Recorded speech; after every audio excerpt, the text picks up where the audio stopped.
March 6, 1944. Above Berlin. The sky was a frozen battlefield of vapor trails and exploding flak. Below, the German capital burned through a veil of smoke and snow. From 20,000 feet, the world looked motionless, until the thunder of engines shattered the silence. A formation of B-17 flying fortresses pressed deeper into enemy airspace, their silver fuselages scarred and trembling. Inside one of them, a young tail gunner gripped his twin Brownings, breath clouding inside his mask. Tracers streaked past. He couldn't see who was firing anymore. Friend or enemy? Instinct took over. He squeezed the triggers and swept the sky in a wild, desperate arc. Shells ripped through the clouds in a chaotic pattern. Random, unmeasured, uncontrolled. But in that chaos, something strange happened. German fighters, spotting the sudden curtain of fire, broke formation. Confusion rippled through the Luftwaffe wave like static. The gunner didn't know it yet, but his frantic burst had just shifted the rhythm of an entire battle. That morning, over the most fortified city in Europe, panic had accidentally created perfection. But this was no ordinary day over Berlin. It was the first daylight raid on Hitler's capital. By early 1944, the air war over Europe had reached a brutal balance of determination and despair. The Allies had bombed factories, shipyards, and oil refineries across occupied territory, but never Berlin in daylight. The German capital was more than a city. It was a symbol, a fortress in the clouds guarded by layers of flak, radar, and fighters. For months, the idea of striking it head-on had seemed reckless, even suicidal. Yet inside Allied command rooms, the order was forming. The time had come to hit the Reich's heart. The 8th Air Force, operating from England, had paid dearly for its precision strategy. The 1943 raids on Schweinfurt and Regensburg had cost so many bombers that daylight attacks were briefly reconsidered. Crews knew the odds. A 25-mission tour meant near certain death before completion. Still, morale persisted, built on discipline, machinery, and the belief that every mission chipped away at Hitler's armor. That armor, however, was far from broken. The Luftwaffe remained lethal. Experienced German aces, men like Walter Dahl and Egon Mayer, commanded interceptor groups across northern Europe.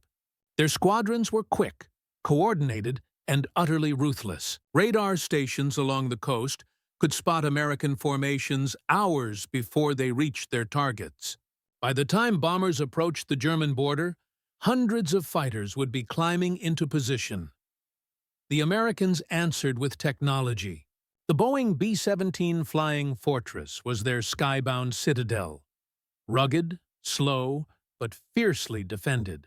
Its defensive armament was extraordinary for its era. Up to 13 50-caliber machine guns covering nearly every angle. The aircraft's shape allowed overlapping fields of fire, turning each formation into a floating fortress wall. In theory, if one bomber was attacked, others could shield it. In practice, fear, wind, and motion often fractured that perfect geometry. Inside each B-17, 10 men shared a single fate. Pilots fought the controls through turbulence, navigators stared at drifting maps, radio operators prayed through static. Gunners, the most exposed of all, lived between seconds. Frostbitten hands gripped cold metal, eyes strained through cracked perspex. They learned to fire not from calculation but reflex, tracing invisible enemies with instinctive bursts. Among those gunners was Sergeant Charles "Red" Murphy, 22 years old, from Kansas. He had joined to escape the monotony of the plains, never imagining his battlefield would hover above the clouds. Murphy's position was the tail, the loneliest post, 50 feet behind the rest of the crew, with a view only of death approaching. He had already survived 3 missions, each more violent than the last. This morning, Berlin would be his 4th. The mission briefing at Thorpe Abbott's had been terse. Weather over the target was uncertain. Fighter escort would extend as far as possible before turning back. The Germans were expected to swarm in force. Crews were warned, maintain formation, stay tight, and conserve ammunition. Yet everyone knew reality was rarely so neat. Once the first shells exploded, formations scattered like startled flocks. At 8:30 that morning, engines ignited across East Anglia. Fields trembled under the vibration of hundreds of Wright Cyclone engines. Ground crews watched as silver aircraft rolled down runways and lifted into the mist, vanishing toward the continent. From the ground, it looked almost majestic. But inside, every man aboard felt the same cold weight of dread. Hours later, near the Ruhr, the first German interceptors appeared.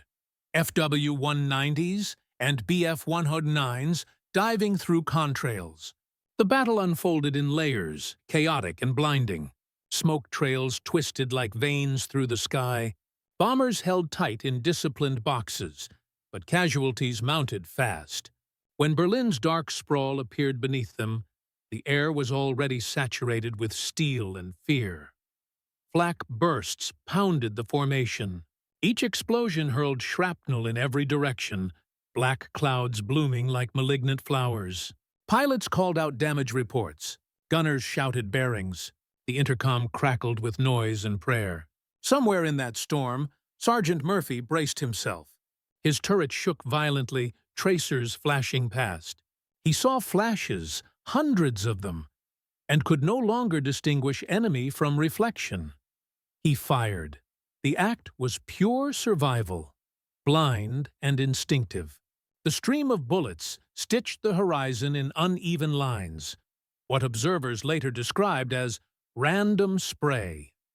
It seemed meaningless amid the fury, yet as the bombers pressed on, something unexpected began to unfold.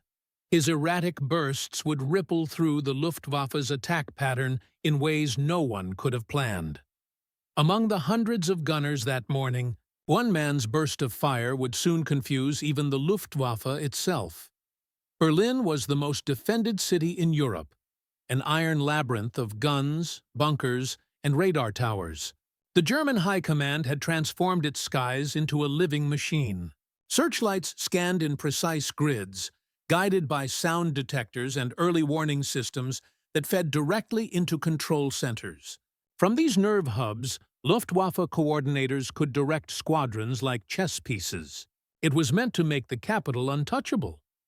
By 1944, though, cracks had begun to show.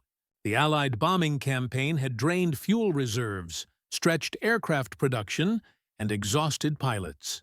Still, when word reached German radar of an immense formation approaching from the northwest, reaction was swift.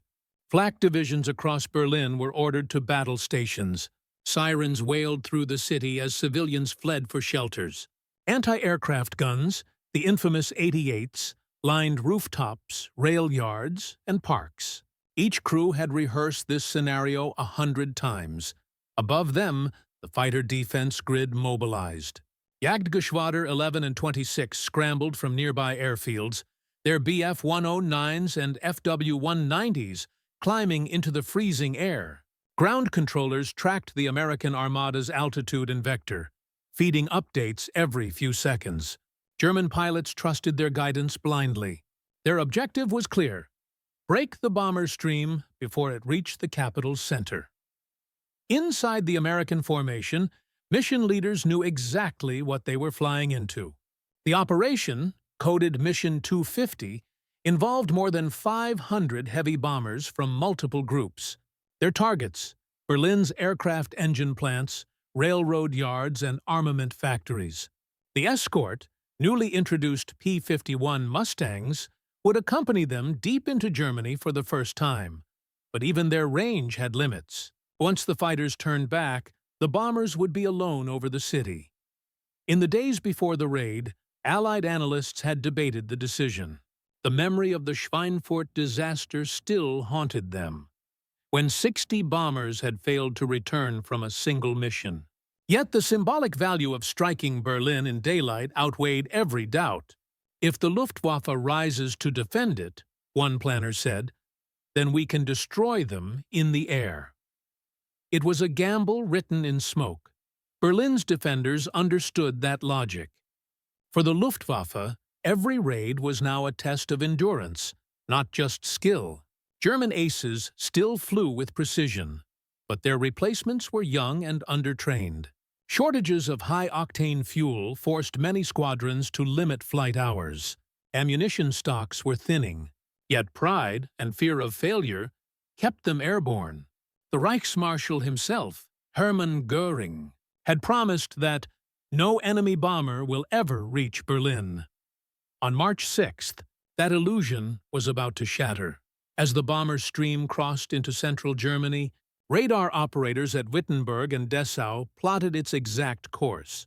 The predicted intercept zone was just west of Berlin, near the Havel River.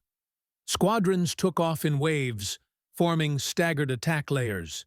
The plan was to strike the lead formations first, to scatter the boxes before they reached bombing altitude. Within the B-17 formations, crew discipline was stretched to its limit. The defensive pattern, known as the combat box, relied on precise spacing. 3 squadrons stacked vertically, each offset for overlapping fire. But turbulence, smoke, and casualties made perfection impossible. Some bombers drifted, others overcorrected.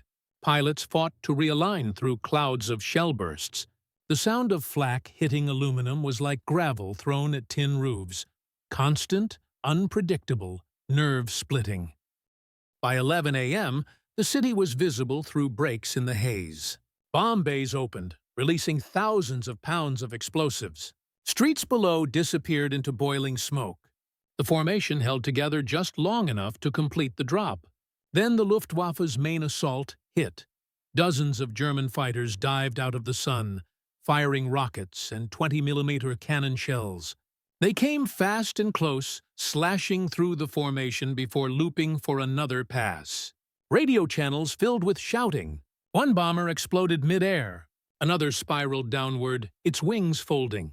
Yet through the chaos, many crews kept formation, obeying training almost mechanically. Sergeant Murphy's B-17, codenamed Miss Harriet, flew near the rear of the lead group, a vulnerable slot known to attract enemy attention. His field of view was limited, just a narrow corridor of sky framed by his twin .50 caliber guns. Every few seconds he caught glimpses of fighters streaking past. His breathing quickened. The oxygen mask tasted of rubber and frost. He waited too long to fire, then overcompensated. His tracers swept wide across the horizon, stitching arcs where no aircraft flew. To him, it felt like failure, a wasted burst in a fight for survival. But from the outside, those wild tracers looked deliberate, almost coordinated, as if another squadron were covering the rear. In the confusion, German pilots broke formation to avoid what they thought was an ambush. When engines roared to life before dawn, no one knew a single gunner's frantic trigger would ripple through the entire raid. Every battle in the air carried more than one truth. Above Berlin, those truths collided. Human fear, tactical doctrine, mechanical design, and the invisible line between instinct and intention. To understand what happened in those few seconds when Murphy pulled the trigger, one must first step inside the fortress itself, to see how each element of war converged on that cold metal cage. Life inside a B-17 was a test of endurance as much as courage. Temperatures dropped below -40. Frost rimed every surface, and oxygen flowed through brittle hoses that could freeze solid. Crews dressed in sheepskin and heated suits, yet frostbite claimed fingers and cheeks within minutes. The tail gunner's position was the loneliest of all. An isolated bubble of plexiglass exposed to slipstream and gunfire. Murphy's world was defined by vibration, noise, and flashes of light. He could hear nothing but engines and gunfire, feel nothing but the trembling steel beneath him. Training had drilled reflex into his hands, but no training could prepare him for helplessness. watching tracer rounds weave through smoke, not knowing if they were saving lives or wasting breath. Each burst he fired was a plea against fear. By 1944, most B-17 gunners were not seasoned soldiers. They were young, often barely 20, drawn from farms and factories. They carried lucky coins, letters, and photographs, fragments of home sealed in pockets. In the frozen stillness before combat, some prayed. Others stared silently at the endless white horizon. When the first enemy shapes appeared, instinct replaced thought. That instinct, the split second between fear and function, was what triggered Murphy's fateful burst. American bombing doctrine relied on precision and formation. The combat box, conceived to concentrate defensive fire, was both a marvel and a trap. Each bomber's guns covered blind spots of the others, creating a sphere of mutual protection. But for it to work, every plane had to hold its line exactly. A single deviation could open fatal gaps. Murphy's random spray violated every principle of formation discipline. Yet in that violation lay its strange success. German fighters had studied the rhythm of American defenses. They timed their dives between bursts, using predictable arcs to exploit blind angles. When Murphy's erratic tracers lit the sky at unexpected points, it broke that rhythm. To the attacking pilots, it looked like overlapping fire from hidden bombers. They altered their trajectories, hesitated, and lost their window of precision. The irony was cruel. A gunner acting from panic had accidentally simulated an advanced defensive tactic. One that Air Force tacticians wouldn't formally adopt until much later. The B-17's reputation as a flying fortress rested on its guns. 13 Browning M2 50 caliber machine guns gave it near-complete coverage. Each weapon fired at 800 rounds per minute, each bullet capable of tearing through armor or slicing wings apart. But this firepower came at a cost. Recoil shook the aircraft violently. Ammunition belts jammed. Barrels overheated. Most critical of all, visibility was limited. In the tail, Murphy's guns relied on a simple optical ring sight. In calm air, it allowed precise tracking. But in combat, with the bomber twisting through turbulence, the sight danced uncontrollably. Gunners often fired by feel rather than calculation, leading to scattered bursts that seemed erratic, but could unintentionally saturate the sky. The Germans, on the other hand, used advanced reflector sights in their fighters. They valued precision over volume, aiming carefully at bomber weak points, engines, wings, cockpits. When their disciplined attack paths met the chaotic tracers of a nervous gunner, the illusion of control broke down. A few seconds of uncertainty in the air could decide life or death. The sky over Berlin that day was more than a physical battlefield. It was a theater of perception. Both sides fought as much against fear as against each other. Pilots depended on rhythm, on predictable motion to keep their courage steady. Disruption meant confusion, and confusion meant survival for someone else. Murphy's random bursts, though chaotic, shattered the Luftwaffe's sense of timing. Fighter pilots diving toward the bomber stream saw an unexpected flash pattern that seemed to come from multiple guns. For a heartbeat, they questioned their own readings. In that hesitation, escort fighters like the P-47s and P-51s pounced. No one in Murphy's plane saw that advantage unfold. They only saw flames, tracers, and shadows. But radar intercept logs from German control posts later recorded an anomaly. Several squadrons broke formation prematurely, misjudging the density of the American defense. In war, seconds matter more than strategy. And those seconds came from a terrified hand pulling the trigger too soon, too wide, too long. As the smoke thickened, the logic of war blurred. Inside the fortress, the gunner's heartbeat echoed louder than orders. Every man fought not for strategy, but for breath, light, and a chance to see another sunrise. What history later interpreted as brilliance was, in that moment, only panic and noise. Yet in the cold arithmetic of air combat, even panic has geometry. The human pulse that trembled behind the trigger became a variable in the vast machinery of war.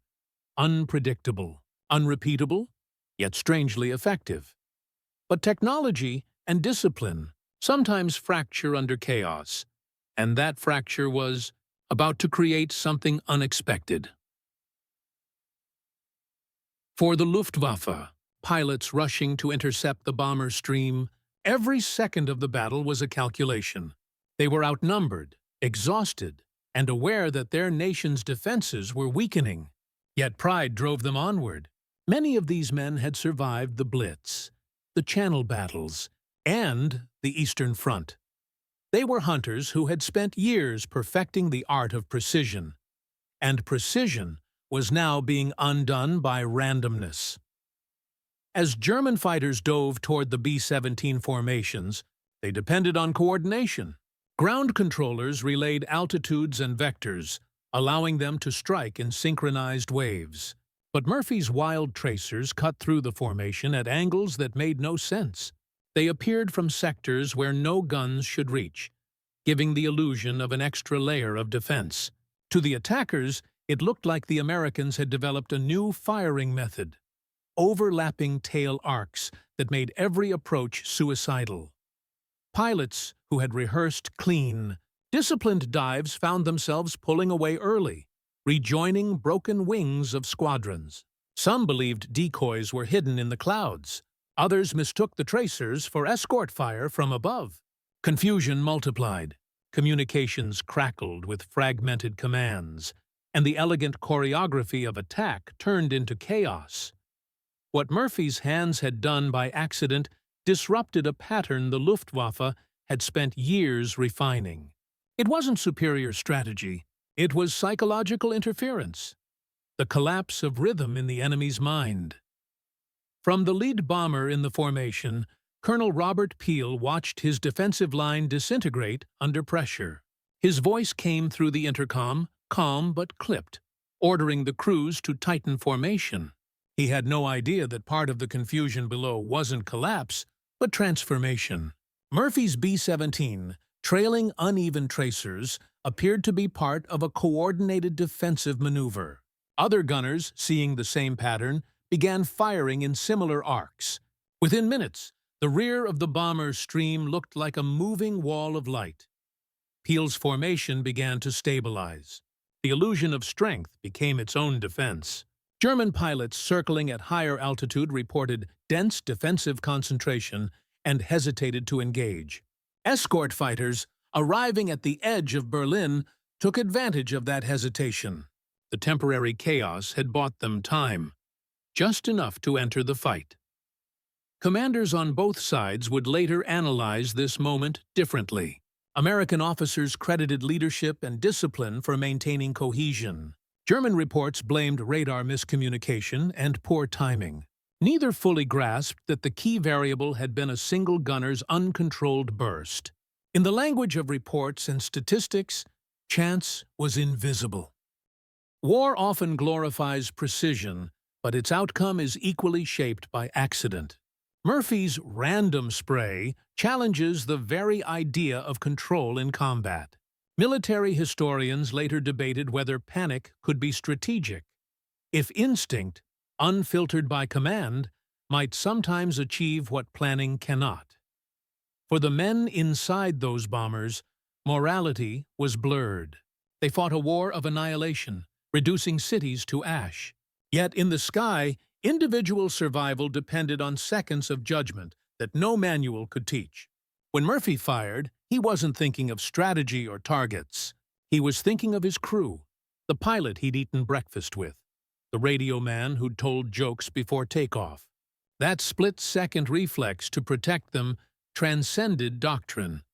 The irony is almost philosophical. An act born from fear preserved dozens of lives, perhaps hundreds. It was not valor in its purest sense, but neither was it mere luck. It was the human heart's refusal to surrender order to chaos, and the paradox that chaos itself sometimes answers that plea. At a larger scale, the incident hinted at the future of aerial warfare. The Allies were learning that unpredictability could cripple even a disciplined enemy.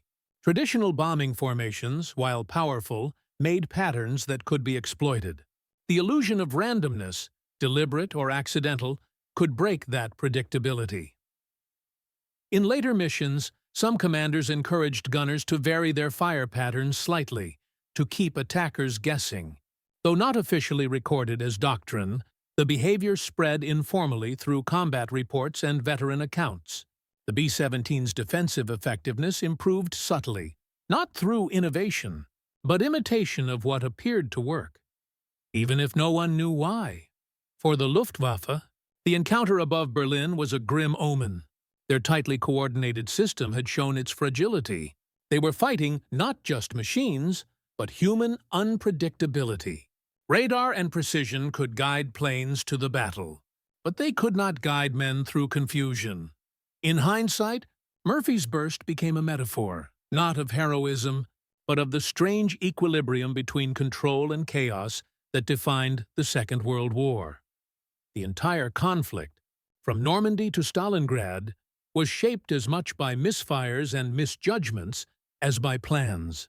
Over Berlin, that truth condensed into a moment no one recorded in official briefings, yet it altered the tempo of a historic mission.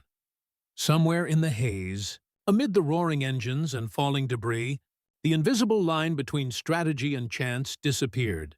The gunner's spray had drawn a pattern no tactician could have designed. It made the enemy hesitate, made allies believe they were stronger, and for a fleeting instant gave structure to disorder. Above Berlin's battered skyline, the air battle became a living paradox. Chaos as a shield, fear as a weapon, randomness as precision. For the rest of the mission, no one aboard Miss Harriet understood what had happened. They were too busy surviving, reloading, and praying the next burst of flak wouldn't find them. Only later, in debriefings, intercepted messages, and combat reports, would the full picture emerge. Analysts searching for patterns would find one they couldn't explain, an unplanned defensive ripple that confused dozens of enemy fighters, and they would trace it back to a single gunner's panic. In the next 20 minutes, that accident would turn into one of the most deceptive aerial traps of the Berlin raid. The trap was never planned. It was born in motion, mid-air, as confusion hardened into consequence.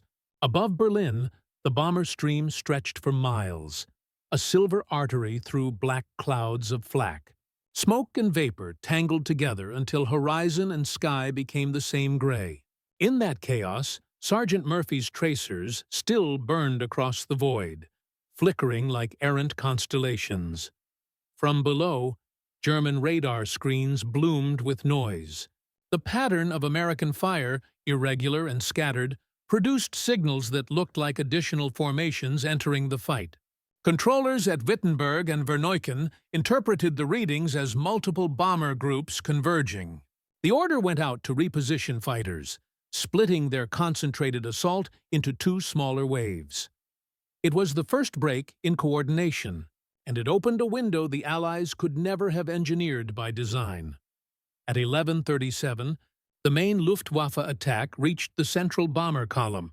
Dozens of FW-190s tore through the formation, cannons flashing. Yet even as they broke through, their flanks were exposed. Escorting P-51s of the 357th Fighter Group, newly arrived from altitude, pounced from the west. They caught the German fighters mid-turn, shredding their outer ring before they could reform. To the Americans, it looked like flawless timing, like perfect coordination between bombers and escorts. In reality, it was the product of a single disruption cascading through the enemy's plan. The random tracer arcs had delayed one squadron just enough for another to fly into ambush. Inside Miss Harriet, Murphy didn't see the larger picture. His turret shook violently with recoil as he tried to track shadows through smoke. "Coming up at 5 o'clock," someone shouted over the intercom. He fired again, short, nervous bursts this time. But the air around them was already clearing. A German fighter flashed past, trailing smoke, then vanished into the clouds. Above and below, the sky became a field of falling metal. Parachutes opened like blossoms against the white horizon. Bombers limped westward with engines aflame, wings torn, fuselages leaking fuel. Yet the formation still held. Those still flying knew the mission's unspoken rule. No one turned back over Germany. A crippled bomber meant a drifting target. A straggler meant death. Better to stay in formation and hope the sky favored you. As the battle intensified, the illusion of strength, born from Murphy's accidental fire, became reality. Each German fighter that turned away reinforced the perception that the bomber wall was unbreakable. Radio operators in Luftwaffe command posts reported heavy defensive concentration and urged pilots to conserve ammunition. By the time clarification reached them, it was too late. Half their attack force had already been diverted or scattered. Colonel Peel's voice came again over the intercom. "Steady, boys! Hold your box!" His calm tone masked exhaustion. 2 of his wing aircraft were gone, yet the core formation was intact. They pushed through the smoke toward open air, the city shrinking behind them. Below, Berlin burned. The first daylight raid had struck home. At higher altitude, escort fighters pursued fleeing Germans northward. Dogfights unraveled above the clouds, streaks of light, short bursts, then sudden silence. The Luftwaffe's control network struggled to re-establish coherence, but their timing was fractured. Squadrons meant to strike in sequence collided mid-operation. Reports from the ground noted confusion, overlapping calls, and losses from friendly collisions. It was as if the sky itself had turned against coordination. For the Americans, the battle seemed like divine favor. Crews reported seeing enemy fighters hesitate, then vanish without pressing their attack. Few realized they were witnessing the echo of a single man's chaotic firing pattern. Every disrupted dive, every mistimed interception, traced back to a ripple of tracer fire mistaken for formation defense. Murphy kept firing until his ammunition belts ran dry. His hands were numb, his shoulders bruised from recoil. When the command finally came to cease fire, his body trembled uncontrollably. The turret smelled of oil, cordite, and frozen sweat. Outside, the noise had faded, replaced by the low hum of engines and the faint whine of wind through bullet holes. The formation leveled off, heading west. Damaged bombers fell behind. Smoke trailed in long ribbons toward the horizon. On the intercom, scattered voices checked in: pilot, navigator, waist gunners. Each voice was a pulse of life amid static. Murphy leaned back in his seat, heart pounding. He looked at the empty sky behind them and felt only confusion. He had fired blindly, without aim, without reason. Yet they were still alive. Far below, the German command room at Verneuken received final reports. Heavy losses, scattered squadrons, mission aborts. The commander, realizing what had gone wrong, cursed under his breath. There had been no new tactic, no hidden formation, just chaos mistaken for design. Above Berlin, the sky quieted. The fortress formation, battered but intact, turned for home. The random spray had done its work, not through brilliance, but through disorder elevated to advantage. As the sky filled with broken contrails and burning metal, something remarkable became clear. Chaos had found its purpose. The return flight was supposed to be routine, a withdrawal under escort, clean and orderly. Instead, it became another test of endurance. The sky west of Berlin was a graveyard of wreckage, smoking engines, falling debris, empty parachutes drifting toward the ruins below. For the B-17 crews, every mile toward the channel felt like walking backward through fire. The remaining Luftwaffe fighters regrouped above Magdeburg. Short on fuel, their formations were fragmented, desperate.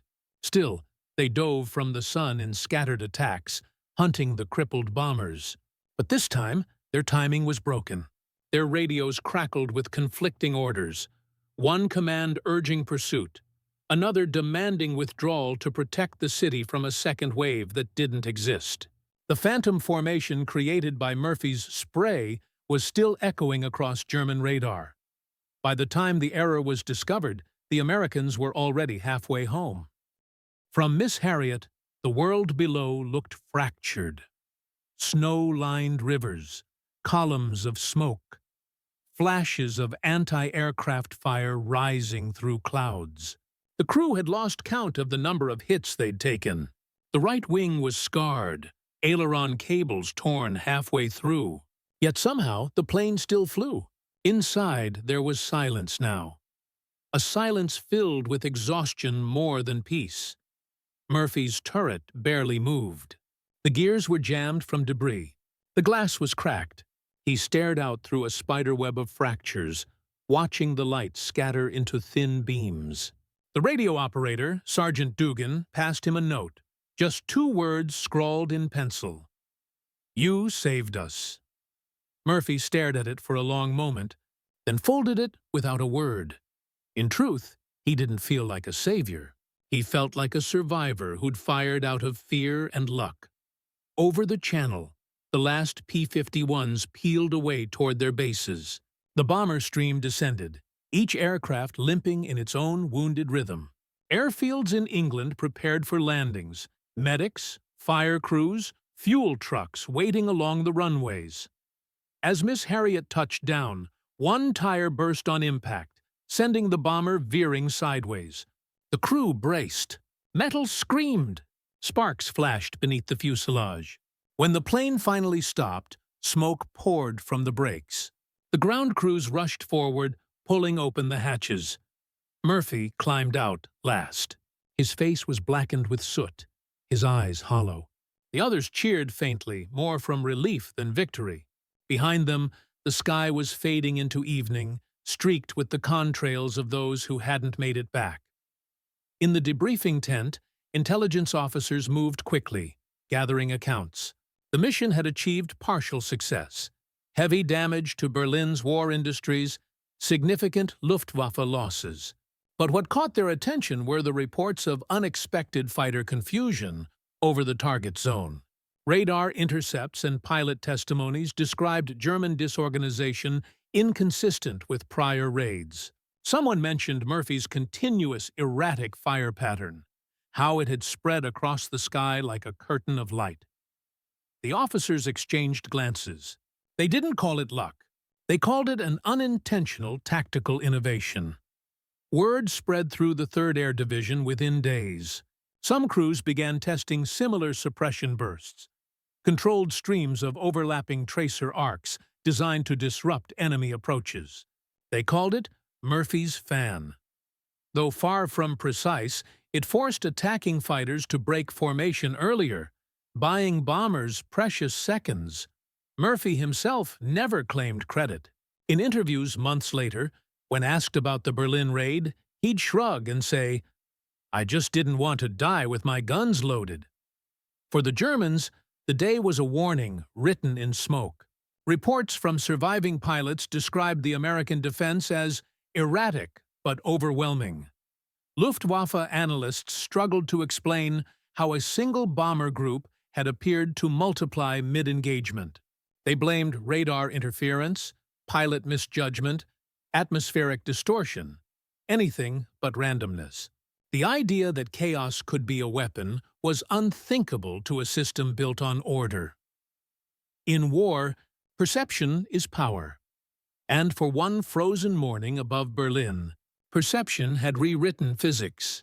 That night, in hangars across East Anglia, mechanics worked by lamplight, patching holes, replacing guns, counting bullet casings. Among them, Murphy sat on a crate, watching the glow of cigarettes flicker through the haze.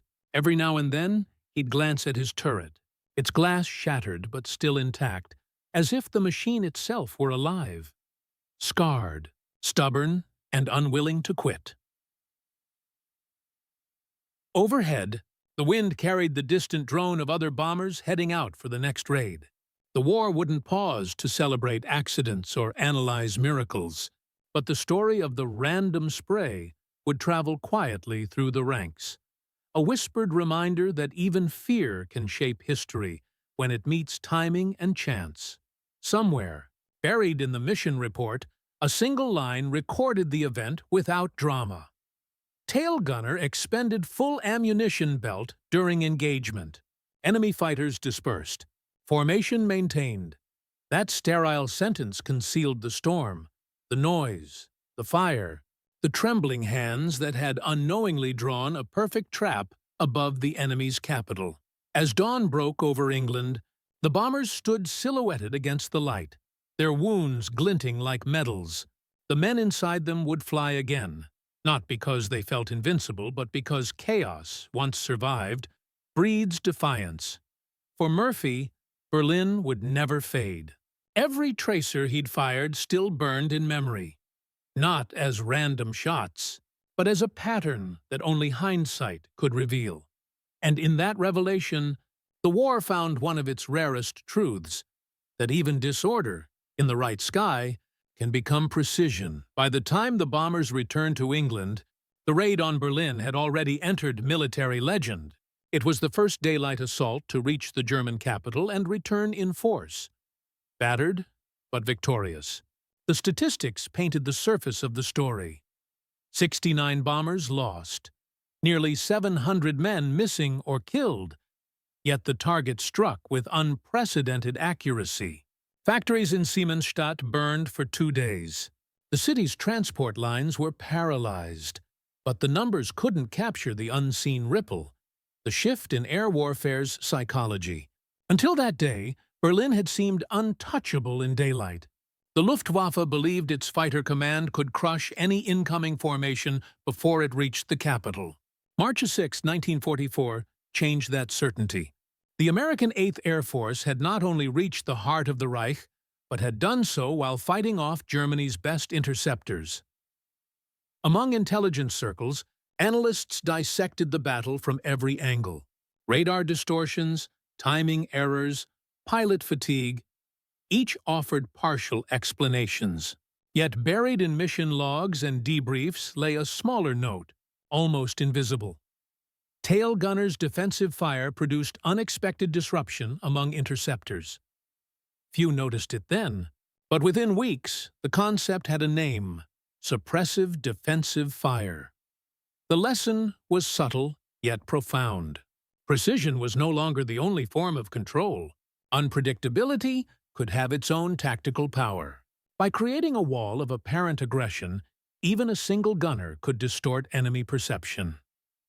In the mess halls and briefing tents of East Anglia, the story spread quietly. Some retold it as luck, others as divine intervention. To those who had flown that day, it became a strange kind of superstition, a reminder that survival didn't always come from skill or planning, but sometimes from chaos embraced at the right moment. The Luftwaffe, meanwhile, faced a harder reckoning. The Berlin raid marked the beginning of its irreversible decline. Every engagement from that day forward was fought under the shadow of exhaustion. Fuel shortages grew. Experienced pilots were irreplaceable. The skies that once belonged to them now carried the persistent hum of American bombers, flying higher, longer, deeper. In internal reports, German commanders described uncoordinated resistance and visual confusion as major contributors to losses. One officer noted bitterly, "We fought ghosts in the clouds." He didn't know those ghosts were just random tracer lines fired by one frightened man. For the crews who made it home, Berlin wasn't victory. It was survival purchased at impossible cost. Many of them never flew again. Others returned to the sky the very next morning, patched planes glinting with fresh metal plates. There was no ceremony, no pause. The war was a tide that allowed no reflection. Murphy kept his turret patched and working. He didn't speak much in the days that followed. When an officer asked about his firing pattern, he gave a half-smile and said, "I was just trying to scare the sky." They wrote it down. not knowing that those words described an entire evolution in aerial defense. As winter turned to spring, the Allied air campaign intensified. Every new raid built upon lessons paid for in blood. Suppressive gunnery became standard in defensive doctrine, and though no one officially credited him, Murphy's unplanned outburst over Berlin had become a model, proof that instinct could teach what theory had missed. Yet in the quiet between missions, when engines cooled and the fields of Cambridgeshire settled under fog, men like Murphy sat staring at the sky, haunted by what they'd seen. The victory over Berlin was not triumph. It was a mirror showing how fragile even survival could be. The randomness that had saved them once could just as easily betray them the next time. The Berlin raid reshaped both sides of the war, not through grand strategy, but through the smallest details of human action. Allied commanders began to study the invisible factors that influenced combat: noise, chaos, illusion. Tactical manuals quietly incorporated new guidance. Erratic defensive bursts may confuse intercepting formations.